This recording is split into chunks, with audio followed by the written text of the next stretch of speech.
जय श्रीराम. आपल्या महाराष्ट्राचे हिंदुत्ववादी नेते सन्माननीय आमदार गोपीचंदजी पडळकर साहेब यांचा काल जन्मदिन संपन्न झाला. पण साहेबांनी आवाहन केलं होतं की यंदाच्या वर्षी माझा वाढदिवस पुष्पहार, बुके किंवा वेगवेगळ्या गिफ्ट देऊन करायचा नाहीये, तर मराठवाड्यामध्ये पूर आलाय, त्यामुळं त्या पूरग्रस्तांना मदत करायची असं आवाहन गोपीचंदजी पडळकर साहेब यांनी केलं होतं.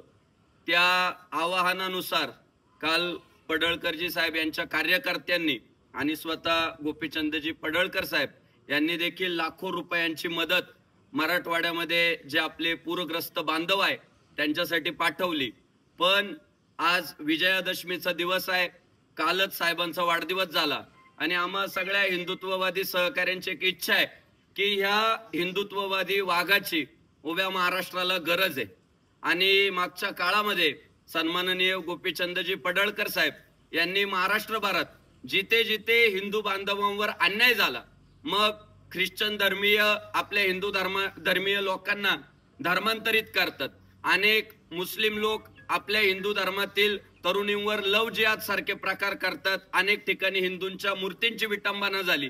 त्या प्रत्येक ठिकाणी सन्माननीय गोपीचंदजी पडळकर साहेब स्वतः जातीने लक्ष घातलं, तिथे जाऊन सभा घेतल्या आणि आपल्या हिंदू बांधवांना आधार दिला. आज आमची एवढीच इच्छा आहे की अशा हिंदुत्ववादी वाघाला खूप आयुष्य लाभलं पाहिजे, निरोगी आयुष्य लाभलं पाहिजे. वेगवेगळ्या हिंदू विरोधी शक्ती आज साहेबांचं करिअर उद्ध्वस्त करण्यासाठी किंवा साहेबांना अडचणीत आणण्यासाठी हिंदू विरोधी शक्ती प्रयत्न करताय. पण हिंदू धर्म हा संपणारा नाहीये, तर तो वाढणार आहे. कारण हिंदू धर्म हा निसर्गाची पूजा करणार आहे आणि आपल्या हिंदू धर्मामध्ये गाईच्या दुधाला खूप मोठं महत्व आहे. गाईच्या दुधामुळे सर्व रोग पळून जातात, माणसाची प्रतिकार क्षमता वाढते, नकारात्मकता संपते. आपल्या प्रत्येकाचा जन्म होतो तेव्हा आपण पहिल्यांदा जर काय प्राशन करतो तर दूधच प्राशन करतो. म्हणून हिंदू धर्मामध्ये दुधाचं फार महत्व आहे.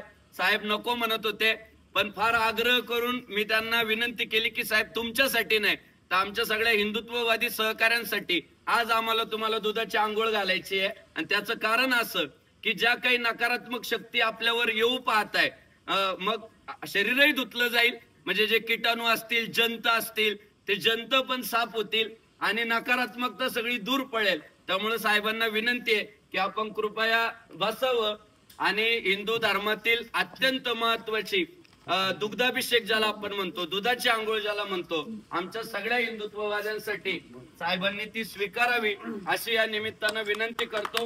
छत्रपती शिवाजी महाराज की जय, धर्मवीर संभाजी महाराज की जय, पुण्यश्लोक अहिल्यादेवी होळकरांचा विजय असो, भारत रत्न डॉक्टर बाबासाहेब आंबेडकरांचा विजय असो. जय श्रीराम, जय श्रीराम, हर हर हर हर गोपाल कृष्ण भगवान की जय, गो माता की जय, हिंदू धर्म की जय, भारत माता की जय, हर हर भारत का बच्चा बच्चा जय श्री राम बोलेगा, जो हिंदू हित का काम करेगा वही देश पे राज करेगा, जो हिंदू हित का काम करेगा वही देश पे राज करेगा. हिंदू धर्म की जय, भारत माता की जय, गो माता की जय, जय श्री राम, जय श्री राम.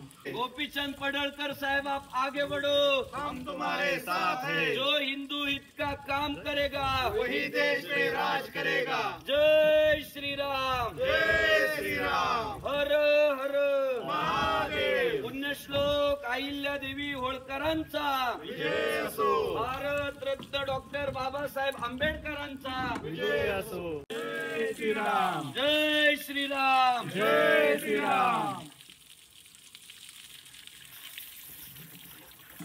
सगळ्या आमच्या हिंदुत्ववाद्यांची एकच भावना आहे, गोपीचंद पडळकर साहेब फक्त नेता नाहीये, तर ती हिंदुत्वाची गरज आहे, हिंदू धर्माची शान आहे.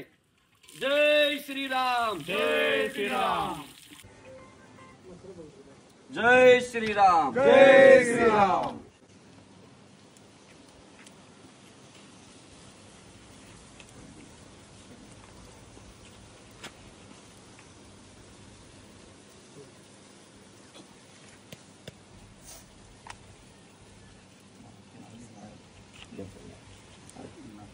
या सगळे या. आदित्य मुंबई